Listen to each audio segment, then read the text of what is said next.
Como objetivos de la práctica tenemos validar el comportamiento de las líneas de corriente y líneas equipotenciales existentes en una red de flujo mediante la observación en un modelo experimental de flujo confinado a través de un suelo granular, arena del Guamo, bajo una presa. Evaluar el coeficiente de permeabilidad de un suelo granular. Comparar el comportamiento de la red de flujo del montaje experimental versus el esquema de la red de flujo dibujado intuitivamente en el modelo teórico. Para continuar dejaremos claro el concepto de red de flujo. Es una solución gráfica de la ecuación de continuidad de Laplace en dos direcciones bajo condición de flujo. Para esto se deben tener en cuenta dos asunciones muy importantes. La primera es que la velocidad del agua a la entrada y a la salida del sistema es la misma en cualquier dirección. Y la segunda es que el material es isotrópico, es decir, que sus propiedades no varían de un punto a otro. ¿Qué se grafica? Se grafica un conjunto de líneas equipotenciales y de corriente que se cortan entre sí en ángulo recto.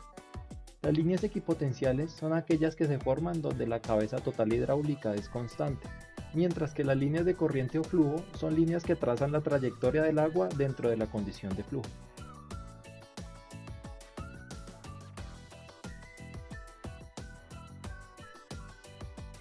El primer paso consiste en dibujar la geometría de los componentes del modelo a una escala adecuada. Generalmente se usa una escala vertical igual a la horizontal. En este caso, en nuestro modelo práctico tenemos un estanque con 40 centímetros de altura por 50 centímetros de ancho, donde tenemos una presa a escala de 10 centímetros de base por 15 centímetros de altura. El siguiente paso es establecer las condiciones de borde o frontera de nuestro modelo teórico. En este caso, las líneas punteadas azules representan la primera y última línea de corriente que coinciden con las fronteras impermeables del modelo, mientras que las líneas rojas representan la primera y última línea de equipotencial aguas arriba y aguas abajo de la presa. Para dibujar una red de flujo existen unas prácticas recomendadas en la literatura que consisten en bosquejar algunas líneas de corriente, 3 o 4 normalmente, con transición suave entre líneas de corriente extremas.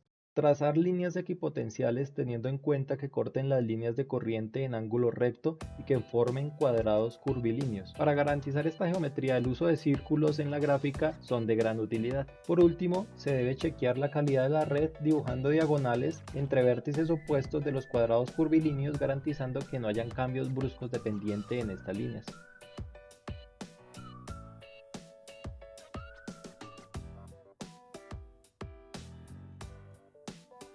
De acuerdo con las dimensiones y geometría del modelo teórico, se procede a construir con láminas de acrílico el recipiente para el montaje experimental y se ultiman detalles para el control de entrada y salida del agua.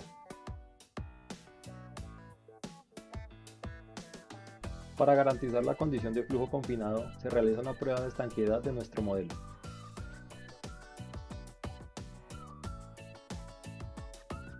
Para garantizar una homogeneidad de la densidad de la arena, se emplea una manguera en su depositación en el fondo del recipiente, procurando mantener la misma distancia entre la boca de la manguera y el suelo.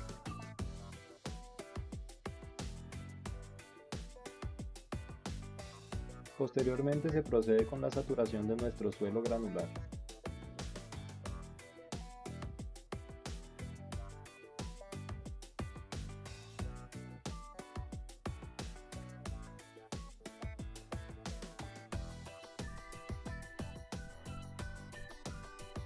Posterior a la saturación del material granular, se procede en la parte aguas arriba de la presa a inyectar un colorante en puntos estratégicos contra la pared del acrílico, de tal forma que sea visible para el observador la formación de las redes de flujo.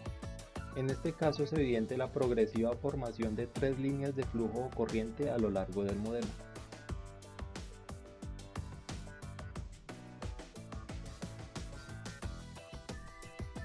Cumpliendo uno de los objetivos de la práctica, se procede a comparar la red de flujo teórica con la red de flujo experimental, observando un comportamiento muy similar en cuanto a las líneas de flujo se trata.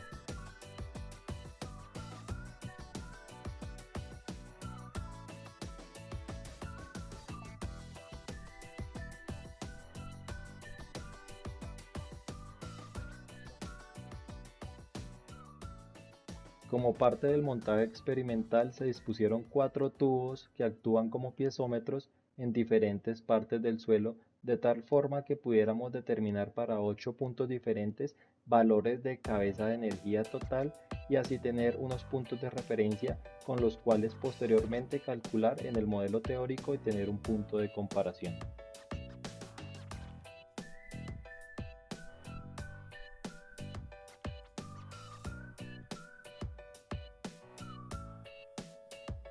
Para este cálculo se despeja de la ecuación de caudal el coeficiente de permeabilidad K, arrojando un valor de 1.3 por 10 a la menos 1 centímetro por segundo, siendo coherente con valores típicos de conductividad hidráulica para suelos saturados correspondientes a arenas gruesas.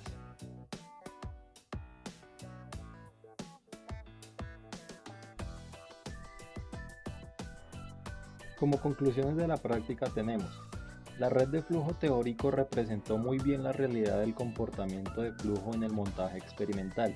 Las líneas de corriente fueron muy similares mientras que las líneas equipotenciales tuvieron mayor error, probablemente porque la teoría no representa 100% la realidad por las idealizaciones que se hacen en el método. La medición de los valores de cabeza total, ejecutada con los piezómetros en el modelo experimental, fueron muy similares con los calculados en el modelo teórico con una precisión cercana al 98% basados en los mismos puntos de análisis. El coeficiente de permeabilidad calculado para el suelo arena del Guamo en el montaje experimental es coherente con el rango de valores de referencia de la literatura para arenas limpias. Generalmente cuando se tienen arenas limpias saturadas con flujo ascendente se genera un gradiente hidráulico crítico a la salida de la red de flujo, manifestándose mediante el fenómeno de licuación. No obstante, en el método experimental no se observó este fenómeno, lo que nos hace concluir que el suelo no estaba 100% saturado.